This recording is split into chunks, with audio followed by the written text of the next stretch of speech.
میرے نبی نے فرمایا مجلس میں بیٹھے ہوئے مسجد میں، کہا کہ یہ جو دروازہ ہے نا اس سے ایک جنتی آنے والا ہے۔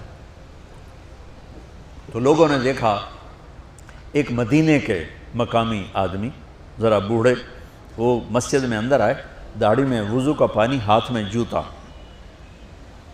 نماز میں شریک ہو گئے۔ اگلے دن آپ کی محفل تھی تو آپ نے فرمایا یہ جو سامنے دروازہ ہے اس سے ایک جنتی آ رہا ہے۔ تو سیم وہی آدمی اسی حالت میں انٹر ہوئے۔ اگلے دن ہوا تو آپ نے کہا اس دروازے سے جنتی آنے والا ہے، ٹھیک وہی آدمی اسی حالت میں انٹر۔ اس مجمع میں ایک صحابی بیٹھے ہیں، ان کا نام ہے عبداللہ بن عمرو۔ یہ 1,24,000 صحابہ میں ان کی ایک اسپیشلٹی ہے کہ یہ سب سے زیادہ عبادت کرتے تھے، سب سے اتنی عبادت کسی نے نہیں کی۔ ساری رات نفل پڑھتے تھے، سارے دن کا روزہ رکھتے تھے، اور دن رات میں ایک قرآن ختم کرتے تھے۔ کوئی ہمارے جیسا اول تو کر نہیں سکتا، کرے گا تو چوتھے دن پاگل ہو جائے گا، دماغ خشک ہو جائے گا، اور انہوں نے نبھا کے دکھایا۔ رات پوری تہجد، دن پورا روزہ، اور رات اور دن میں ایک ختم قرآن۔ اب ان کو خیال آیا کہ یہ بابا جی مجھ سے بھی زیادہ عبادت کرتے ہیں، جو ان کو یوں ڈائریکٹ جنت کی بشارت ملی اور مجھے نہیں ملی، تو میں دیکھتا ہوں یہ کون سی عبادت کرتے، کیا یہ ساری رات سجدے میں پڑے رہتے ہیں، رکوع میں کھڑے رہتے ہیں، قیام میں کھڑے رہتے ہیں، کیا کرتے ہیں؟ تو ان کے پاس پہنچ گئے، چاچا کوئی تھوڑا والد صاحب کی ناراضگی ہے، دور رہنا چاہتا ہوں، 2-3 دن ٹھہر جاؤں آپ کے پاس؟ ہاں ہاں ہاں بیٹا، آ جاؤ آ جاؤ آ جاؤ۔ اب عشاء کی نماز کے فوراً بعد انہوں نے چادر اوپر لی اور چادر میں یوں سوراخ کیا اور یوں لیٹ کے دیکھنے لگے کہ اب یہ بزرگ کیا کرتے ہیں۔ بزرگ تشریف لائے، سرانے پہ سر رکھا، اللہم بسمک اموت و احیا، سونے کی دعا پڑھی، اور تھوڑی دیر بعد خراٹے تھے۔ وہ بڑے حیران ہوئے، بھئی میرا تو خیال ہے یہ ساری رات سجدہ کرے گا تو رو رو مصلی تر کر دے گا، یہ تو خراٹے ہی چون جاندے نہ ہو جا رہے ہیں۔ اب وہ دیکھ رہے ہیں ابھی اٹھے گا ابھی اٹھے گا ابھی اٹھے گا، پھر انہوں نے کپڑا اتار دیا، ابھی سویا ہوا ہے۔ وہ فجر کی اذان پہ اٹھے اور ان کا دماغ چکر کھا گیا، بھئی اے کی بڑی تہجد دے 2 نفل بھی نہیں تو جنت دی بشارت 3 دن کٹھی۔ انہوں نے کہا کل دیکھوں گا، کل شاید کچھ اور کریں گے۔ اگلے دن آئے، پھر اسی طرح یوں کر کے لیٹ گئے، اور بزرگوں نے بھی یوں کیا، اور بسمک اموت و احیا، اور پورا کمرہ خراٹے نال۔ وہ پھر پریشان، یہ کب اٹھے گا کب اٹھے گا؟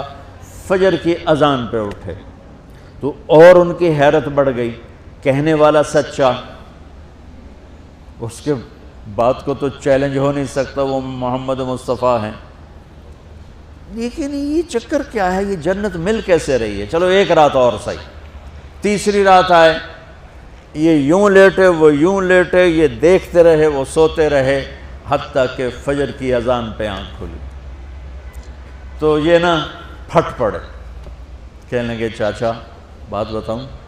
کہنے کیا ہے؟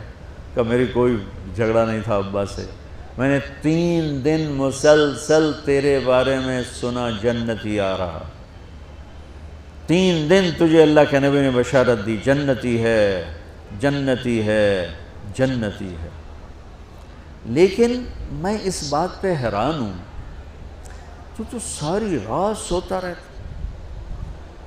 اس زمانے میں منافق بھی تہجد نہیں چھوڑتے تھے، فرض نماز تو فرض نماز ہے، منافق بھی تہجد نہیں چھوڑتے تھے۔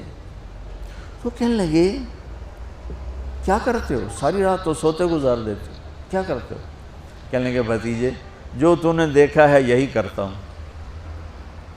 اب یہ پریشان ہے کہ اللہ کے نبی کی بات کو تو چیلنج ہو نہیں سکتا، اور جس کو بشارت دیے انہوں تے فٹ نظر نہیں آ رہی کہ کیسے 2 نفل آج کہ نیک لوگ تہجد نہیں چھوڑتے۔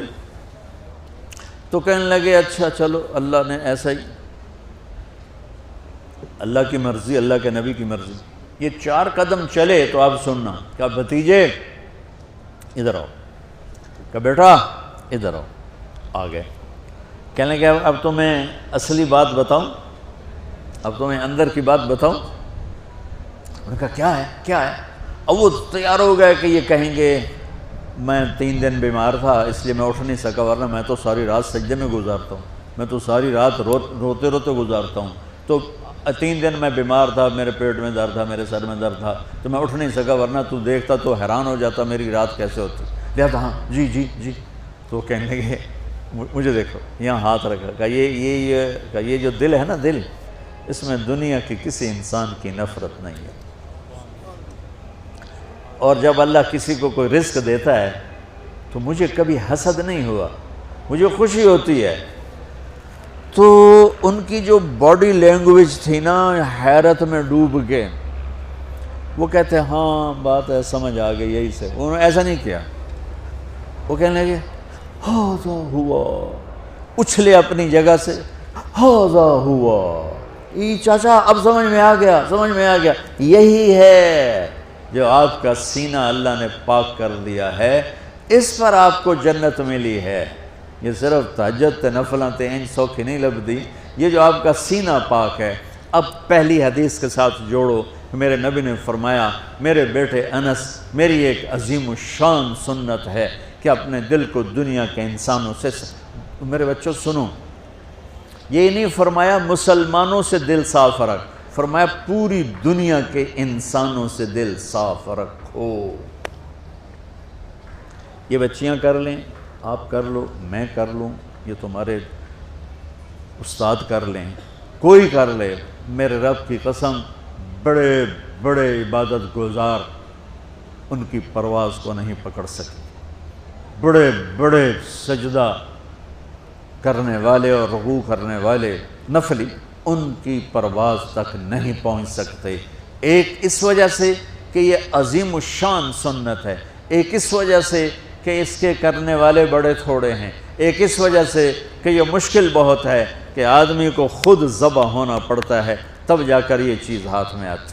ایسے نہیں ہے کہ تہجد کے لیے نیند قربان کر دی، ہم جماعت میں گئے 40 دن کے لیے تھوڑا روکا سوکھا کھا لیا اور گھر کی جدائی برداشت کر لی، یہ پل پل کی موت ہے، پل پل کی عزت نفس پہ چھریاں ہیں، اور پھر یہ مسکرا کے چلتا ہے، یہ مقام اسے جبریل سے بھی اوپر لے جاتا ہے۔